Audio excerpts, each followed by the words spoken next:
Okay, we are live on YouTube now, so we are being recorded. Welcome, everyone. Make sure there it is. Beautiful. And Betsy, why don't we start? I'm going to mute everyone so you'll all, you know what, you can all mute yourselves. We're really, oh, and and I think I'm not muted, so everybody can hear me. So I want to introduce Jane Milrod, who is going to be talking with us today. I've known Jane for many years, and she is really fabulous. She is a wonderful understanding of executive functioning and some learning challenges and ways to really be able to deal with during these very difficult times. So she will give you a little bit of information on, she's an ADHD coach, and she's also part of CHAD. So just, Jane, thank you so much for being here. And I'm glad that everybody's on. And thank you, Andy, for coming on. She's not part of the congregation, but I appreciate you being here as well, and everybody else. So Jane, take it away. Thank you, Betsy. And thank you, Anne, for having me. I'm so happy to be here, especially during these times. And I'm very happy to be here, especially after the high holidays and after we've had a chance to renew ourselves. And this was part of our thought process when we talked about this in the summer, that once we got through the high holidays and had all that busyness, now school is really coming online, and here we are working remotely. How do we manage our executive functions when everything is topsy-turvy? When the framing that we used to have of we leave our home, we go to school, we go to work, we have lots of interaction with other people, with teachers, with other students, with our coworkers, and that helps us to navigate what we want to do, when we want to do it, and how we're going to do it. That's all out of the water. So the purpose of this talk is to talk about and define executive functions, what causes deficits in executive functions, what can parents of students with executive function deficits do to help them function, and what are special considerations, because this is really a time unlike any other. And for people who have never had an executive function deficit, with anxiety, with stress, we are really experiencing these kinds of conditions. Some of us who've had it for our entire lives, and others of us who haven't. So who am I? Well, as Betsy pointed out prior to the presentation, I'm the parent of two sons, one of whom is 29 and the other's 26, both of whom have ADHD and coexisting disorders. So therefore, for 29 years, I've been involved with understanding and advocating for my children with ADHD.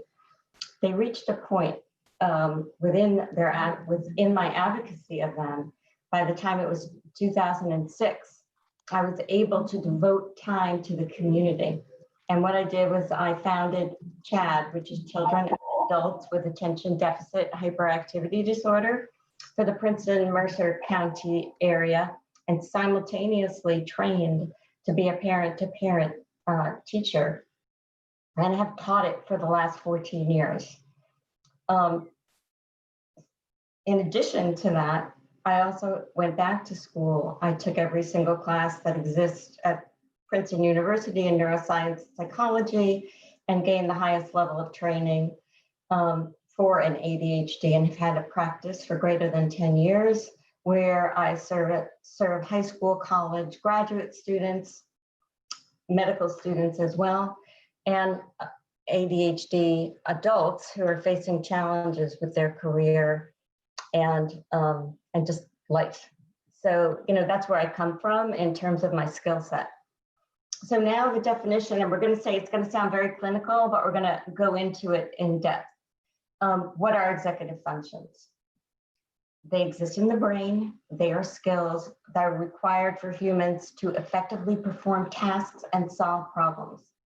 The executive functions, and there's so many definitions. Some people put them into, like 15 or 20 or 40 different categories, but the primary function of executive functions is they help us to organize, prioritize, analyze in order to make reasonable decisions and plans and to complete tasks. Now, where is this coming from in the brain neurobiologically? It's coming from the prefrontal cortex. And a lot of people talk about it, but it's not often that you get to see what really is going on in the brain. So I have some illustrations for you.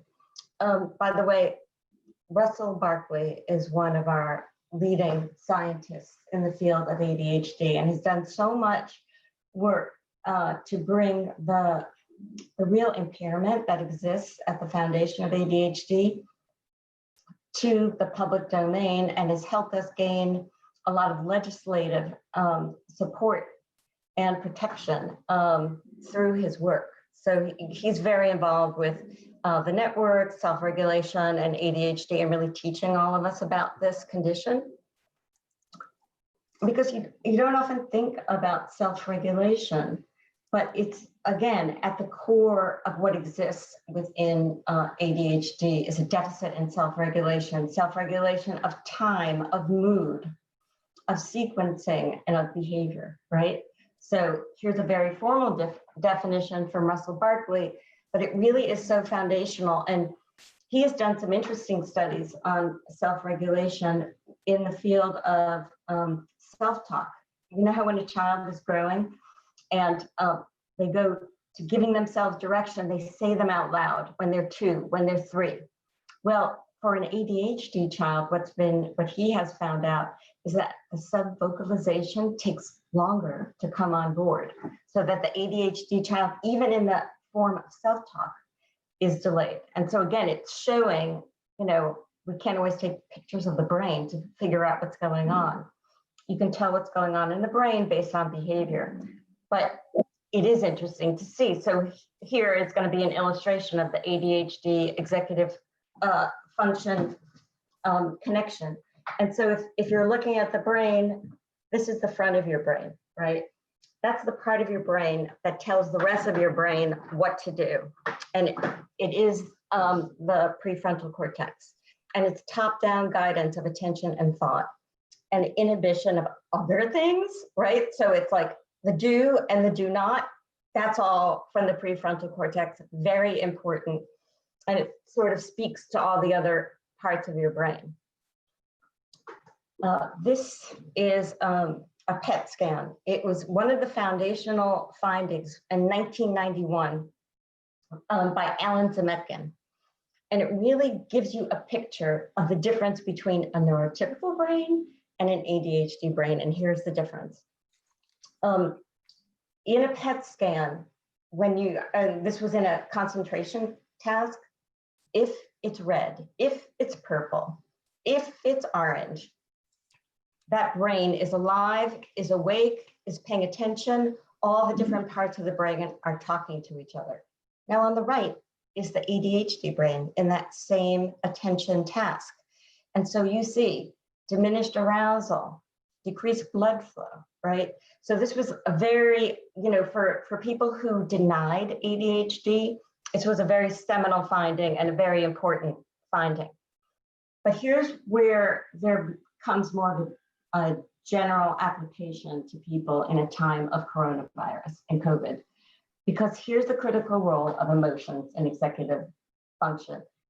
There's like the Goldilocks part of being aroused. You don't want to be overly aroused. You don't want to be under aroused, right? You need to be in the right frame of mind.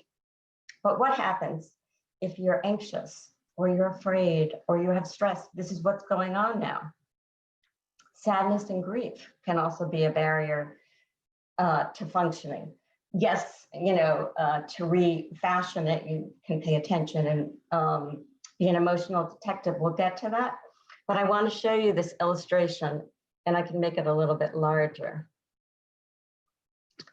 Is that when you're in stress, it goes right to your amygdala. It's like the opposite of what exists in ADHD, where the prefrontal cortex is not talking to the rest of the brain. In stress, fear, anxiety, and someone in depression, it's a little bit different. The amygdala is then weakening the prefrontal cortex.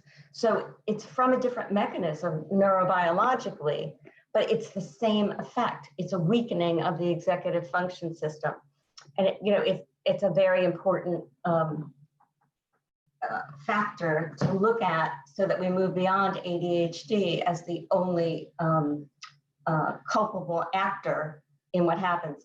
Now, here's just so to give you a little illustration of what executive function is like. Here's an example. When you go to see a wonderful orchestra, right? At the beginning, they're all warming up, and it sounds so discordant, right? Here this, world-class orchestra, and it sounds like and screeching and all of that, right? So if you think of the brain's different areas, it's like all the different instruments in a world-class orchestra. When the conductor puts the baton on, all of a sudden you have beautiful music, right? And so that you go through a complex piece and you have music, right? Beginning, middle, and coordination. That's the same thing as the prefrontal cortex. And that's another, can help illustrate, okay, this is what executive functioning is, right? So where do we see the effect of executive function deficits? Activation. Starting is the hardest part. And if there's one thing that I, as a coach, have the greatest number of people coming to me seeking help, it's starting. A lot of procrastination is a huge part of EF deficit and procrastination. Focus. Okay, so you've gotten started. Focus. How long can you stay on focus? Can you sustain? What if you shift? Can you get back into focus? Effort. It's like, what's your battery pack? Regulating alertness. Emotion, back to the self-regulatory dysfunction that exists at the heart of ADHD. Managing your frustration and moderating your emotion. Using your working memory, and then monitoring, regulating action. So people with ADHD, people usually talk about organization, and they're talking about organization of space, but it's most often about organization of brain, of what and when and where. Starting task, boring, is very, very hard for an ADHDer. There's another component of the drive of interest within ADHD. If you're interested in a subject, you can do it. If you're not, really hard to get started and to stay. And other functions. And again, managing time is humongous. Some people, and Barkley has been talking a lot about this, is that he feels that people with ADHD are time blind. That if it's a boring task, 5 minutes can feel like an hour. If it's an interesting task, 1 hour can feel like 5 minutes, and that's a real thing. And again, the other part is controlling impulsivity and having your brain say to you, I said I'm going to do it, and I'm going to do it. Being able to hold on to that is very hard. So there's a very important point of view that we have to have. So it's not, sometimes people think about how do you manage executive function deficits, and it's more like, just impose this structure and everything will be fixed. Well, it really is a process. And part of the process is heart, empathy, caring, really, really seeing that this is something that a person who's suffering with ADHD or anxiety does not want. And so we need to lead with kindness and positivity and, a strength focus. So now we move on to our next. So we defined executive functions. Now, what can we do to improve them? Many things, we'll talk about a few. There's more things, of course, but here are the basics. All right. So the most basic thing that I can say is if you have a brain that's like a magic erase board, everything that you intend to do needs to be externalized. Everything you think or want to do needs to be put into some kind of structure, some routine, building good habits. And I hope you don't think this is like a dismissive first entry when I say things like sleep, exercise, and mindfulness. And I'm going to tell you why. There are some people, not Berkeley, but there are some people who are like, Berkeley, of course, it's a scientific community. There's lots of different opinions. There are some people who think that sleep deficit is the cause of ADHD. It's not proven necessarily, but the truth is that a sleep deficit can make you look like you have ADHD. So if you have ADHD or you have anxiety or you're in a bad way, sleep is so restorative and so important. Exercise. And again, I know that sounds like, just a throwaway thing. Exercise actually can take the place of stimulant medication and antidepressants for some people. And there are some people for whom there are lifelong exercises. William Dodson, who works primarily with adults, has a profile of these elite athletes and masters of the universe who run these huge investment banks, and they've been running marathons their whole life, and they get an injury, and all of a sudden they can't do anything and realize retroactively, oh my God, my exercise was managing my ADHD. So again, blood-brain barrier and gets all the connections of your brain together. Now, again, this sounds woo-woo, but it's not. Mindfulness, deep breathing.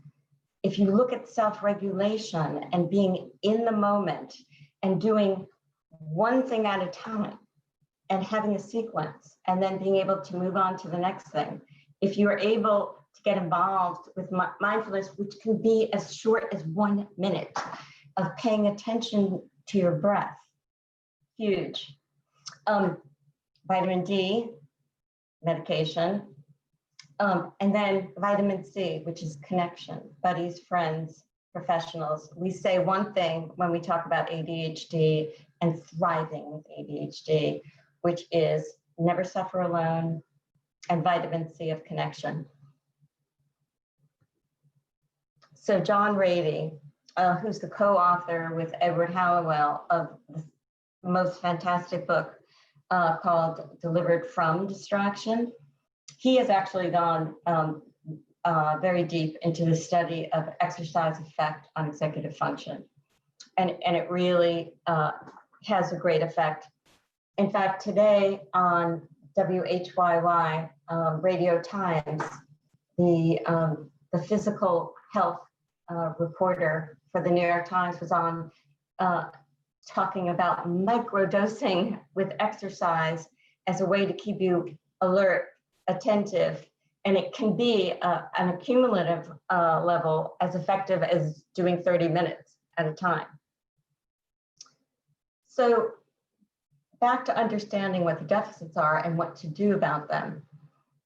One of our methods is to recognize that brains with executive function deficits, simply put, have a shorter battery life.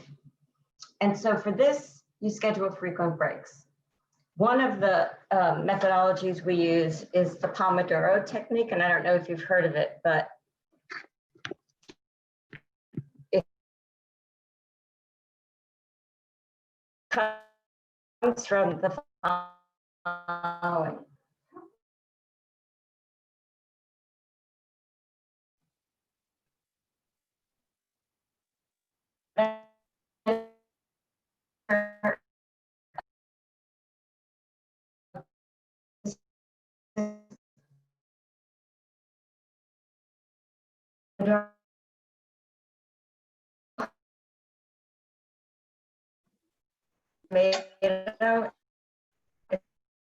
Are we losing Jane?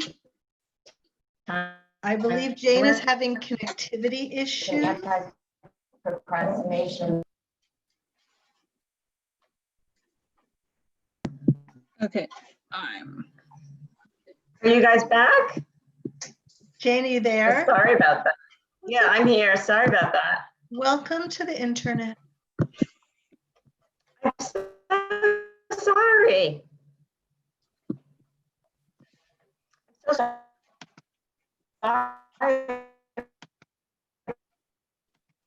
about that. Oh my goodness. Okay. And oh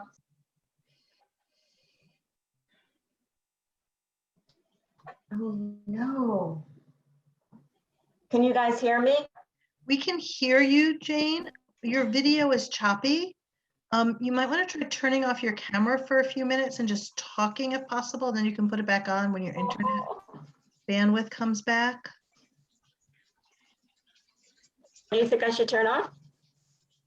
No, what are people seeing now? Jane looks better to me now. Can't What do you all hear. think?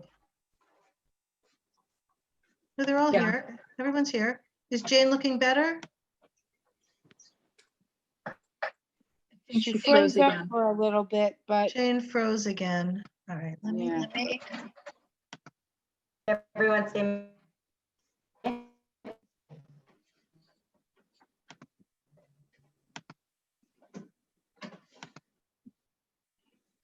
All right, we've lost Jane. Jane, are you there? Jane? Pomodoro